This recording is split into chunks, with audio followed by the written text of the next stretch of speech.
Good morning. अच्छा छुआ, आज आम सप्तम श्रेणी साहित्य सौरभर तारा सूर्य कविताटी पढ़ा जाऊँ। तारा सूर्य कविताटी लिखिं गंगाधर मेहेर। से कविंकर टी आम परिचय नवा। गंगाधर मेहेर स्वभाव कवि। गंगाधर मेहेर बरगड़ जिला बरपाली ग्राम जन्मग्रहण करते। कौच स्वभाव कवि से गंगाधर मेहेर जड़े से स्वभाव कवि भी कह जाए। पल्ली कवि गंगाधर मेहेर को पल्ली कवि भी कह जाए और प्रकृति कवि भी कह जाए। से स्वभाव कवि गंगाधर मेहेर बरगड़ जिला बरपाली ग्राम जन्मग्रहण करते। ओडिया साहित्यर आधुनिक युग आरंभ में भारतीय प्राचीन साहित्य आदर्श भित्तिक चरित्र और कहानी संग्रह करी ताहाकू से नूतन भाव में उपस्थापन करते।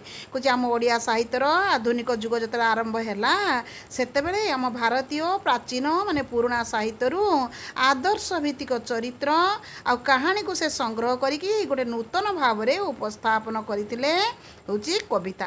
आम चारि पाखरे थिबा प्रकृति को जीवंत भाव में वर्णना करी से अनन्य प्रतिभार उदाहरण सृष्टि करिसेंती। कुछ आम चारि पाखरे जो प्रकृति अच्छी से प्रकृति को जीवंत माने जीवदान भाव में वर्णना करी ओ से अनन्य प्रतिभा अनन्य माने विभिन्न प्रकार प्रतिभा माने गुण उदाहरण से सृष्टि करछिन। सेथिपई तांको प्रकृति कवि बोली कहा जाए। सेथिपई गंगाधर मेहेर को प्रकृतिर कवि बोली कहा जाए। तपस्विनी, इंदुमती, प्रणय वल्लरी, कीचकबद्ध आदि काव्य एवं कृषक संगीत, अर्घ्यथाली, कविता कल्लोल इत्यादि क्षुद्र कविता संकलन तक महान कवित्वर परिचय प्रदान करे। कुछ यही सब कविता से सब संकलन कर संगृहित कर महान माने बड़ कवित्वर परिचय आम पाइपरुचु।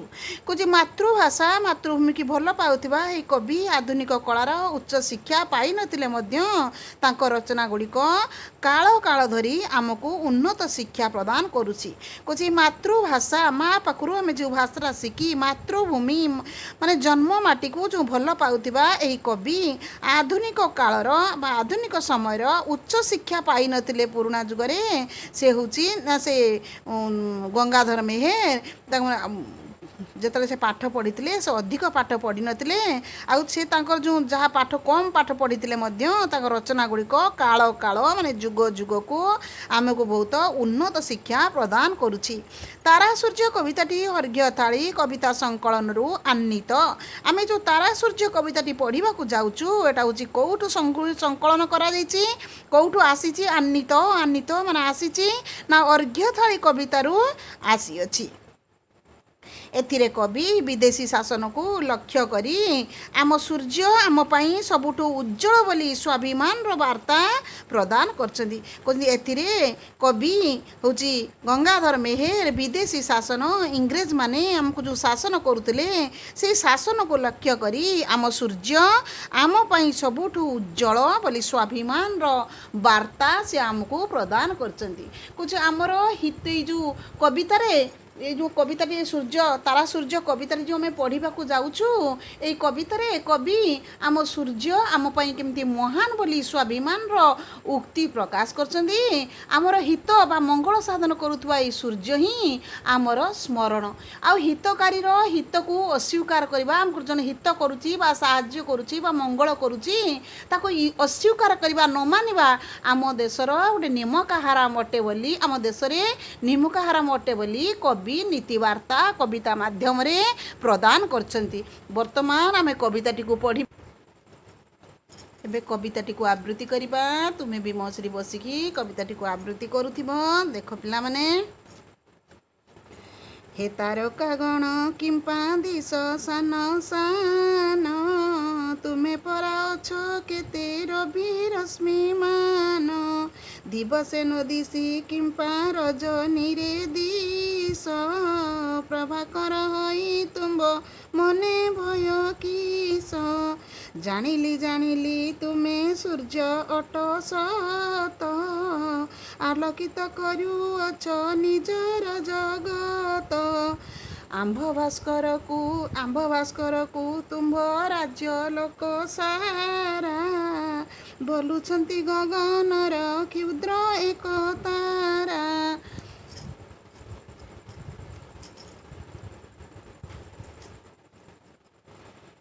ତୁମ୍ଭ ରାଜ୍ୟେ ତୁମ୍ଭ ଆଗେ ଆମ୍ଭର ଭାସ୍କର, ନଦୀ ଶାନ୍ତି ତେଣୁ ଦିନେ ନହୁଅ ଭାସ୍ୱର। ଏବେ ତାର କହୁଛି ଭାବାର୍ଥ ବୁଝିବା। କହୁଛି ହେ ତାରକା ଗଣ କିମ୍ପା ଦିଶ ସାନ ସାନ। କହୁଛି ହେ ତାରକା ମାନେ ତୁମେ କ'ଣ ପାଇଁ, କବି କହୁଛନ୍ତି ହେ ତାରକା ମାନେ ତୁମେ କ'ଣ ପାଇଁ, କିମ୍ପା କିମ୍ପା ମାନେ କାହିଁକି। କହୁଛି ତାରକା ଗଣ ମାନେ ତାରକା ମାନେ, କିମ୍ପା ମାନେ କାହିଁକି, ଦିଶ ଦିଶ ମାନେ ଦିଶୁଛ, କାହିଁକି ଛୋଟ ଛୋଟ ଦେଖାଯାଉଛ ବୋଲି କବି ପ୍ରଶ୍ନ କରୁଛନ୍ତି। ହେଉଛି ଏ ରଶ୍ମିମାନ ତାରାକୁ। ତୁମେ ପରା ଅଛ କେତେ ରବି ରଶ୍ମିମାନ। ରବି ମାନେ ସୂର୍ଯ୍ୟ। କହୁଛନ୍ତି ସେ ସୂର୍ଯ୍ୟଙ୍କ ଠାରୁ ରଶ୍ମିମାନ, ସୂର୍ଯ୍ୟଙ୍କ ଠାରୁ ତେଜିଆନ ହେଉଛନ୍ତି ତାରାମାନେ। ସେମାନେ ଆମଠାରୁ ଅନେକ ଅନେକ ଦୂରରେ ଅଛନ୍ତି ବୋଲି ସେଥିପାଇଁ ତାରାଗୁଡ଼ିକ ଆମକୁ ଛୋଟ ଛୋଟ ଦେଖାଯାଉଛନ୍ତି। ସୂର୍ଯ୍ୟ ଟିକେ ତାରାମାନଙ୍କର ଆମ ହେଉଛି ପୃଥିବୀ ଠାରୁ ଟିକେ ନିକଟବର୍ତ୍ତୀ ଅଛନ୍ତି ବୋଲି ସେ ଆମକୁ ବଡ଼ ଦେଖାହେଉଛନ୍ତି। କହୁଛି ହେ ତାରକା ଗଣ କିମ୍ପା ଦିଶ ସାନ ସାନ। ହେ ତାରକା ମାନେ କିମ୍ପା ମାନେ କାହିଁକି ଦେଖାଯାଉଛ ଛୋଟ ଛୋଟ। ତୁମେ ପରା ଅଛ କେତେ ରବି ରଶ୍ମିମାନ। କହୁଛି ତୁମେ ମାନେ ରବି ମାନେ ସୂର୍ଯ୍ୟଙ୍କ ଭଳିଆ ତୁମେ ପରା ଅଛ ରଶ୍ମିମାନ, ତୁମ ପାଖରେ ବହୁତ ପରା ରଶ୍ମିମାନ ଅଛି, ମାନେ କିରଣ ଅଛି। ସେ କହୁଛି ଦିବସେ ନଦିଶି କିମ୍ପା ରଜନୀରେ ଦିଶ। ଦିବସେ ଦିବସେ ମାନେ ଦିନରେ, ନଦିଶି ନଦିଶି ମାନେ ଦେଖା ନ ଯାଇ, କିମ୍ପା କିମ୍ପା ମାନେ କାହିଁକି, ରଜନୀ ରଜନୀ ମାନେ ରାତି। କହୁଛି ଦିଶ ମାନେ ଦେଖାଯାଅ। କହୁଛି ତୁମେ ଦିନରେ କାହିଁକି ଦେଖାଯାଉନି, ରାତିରେ ଦେଖାଯାଅ। ପ୍ରଭାକର ହୋଇ ତୁମ୍ଭ ମନେ ଭୟ କିସ। ପ୍ରଭାକର, ପ୍ରଭାକରର ଅର୍ଥ ହେଉଛି ଏଠି ପ୍ରଭାକର ସୂର୍ଯ୍ୟଙ୍କୁ ବୁଝଉଛି। କହୁଛି ସୂର୍ଯ୍ୟ ହୋଇ ତୁମ୍ଭ ମନେ ଭୟ କିସ। କହୁଛି ସୂର୍ଯ୍ୟ, ତୁମେ ସୂର୍ଯ୍ୟ ହେଇଛ, ତୁମ ମନରେ କ'ଣ ପାଇଁ ଭୟ ଅଛି। ସେ ଦିନରେ କାହିଁକି ଦିଶୁନ, ରାତିରେ ଦିଶୁଛ।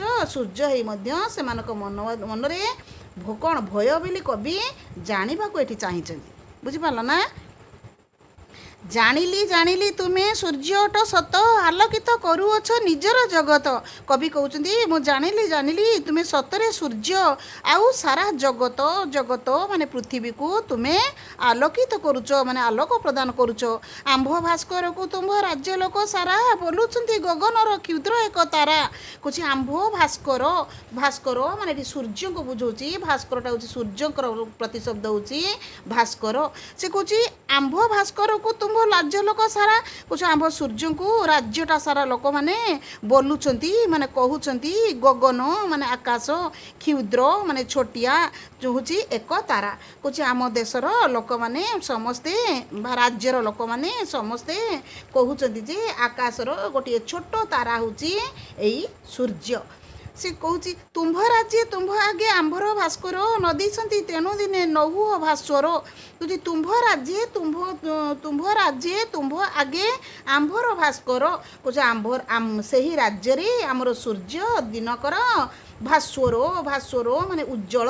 କହୁଛି ଉଜ୍ଜଳ ହୋଇକି ଦେଖାଯାଆନ୍ତି ନାହିଁ। କହୁଛି ଆମ ରାଜ୍ୟରେ ଆମର ସୂର୍ଯ୍ୟ ଦିନରେ ମଧ୍ୟ ଭାସ୍ୱର ହୋଇ ଦେଖାଯାଆନ୍ତି ନାହିଁ।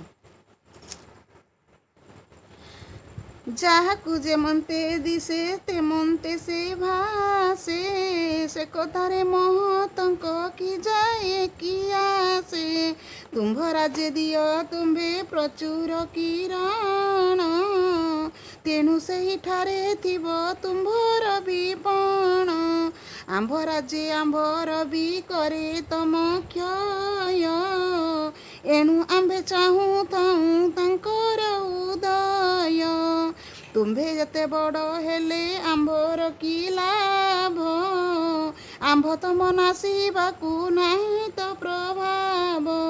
ଯେ ଯାହାର ହିତ କରେ ନ ନେଲେ ତା ନାମ, ଆମ୍ଭ ଦେଶେ କହୁ ତାକୁ ନିମ କାହାରାମ। ଯେ ଯାହାକୁ ଯେମନ୍ତ ଦିଶେ ତେମନ୍ତ ସେ ଭାସେ। କହୁଛି ଯାହାକୁ ଯେମିତି ଦେଖାଯାଏ ସେମିତି ସେ ଭାସେ।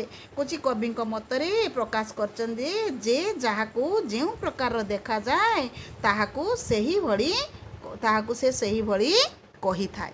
କହୁଛି ଭାସେ, ଭାଷାର ଅର୍ଥ କହେ। ସେ କହୁଛି ମହତ୍ ଲୋକ, ମହତ୍ ମାନେ ଜ୍ଞାନୀଙ୍କୁ ବୁଝଉଛି, ଜ୍ଞାନୀ ଗୁଣୀଜନମାନଙ୍କୁ ବୁଝଉଛି। ସେ କଥାରେ ମହତଙ୍କ କି ଯାଏ ଆସେ। ସେ କଥାରେ ମହତ୍ ଲୋକ ବା ଜ୍ଞାନୀ ଲୋକମାନଙ୍କର କ'ଣ ଯାଏ ଆସେ।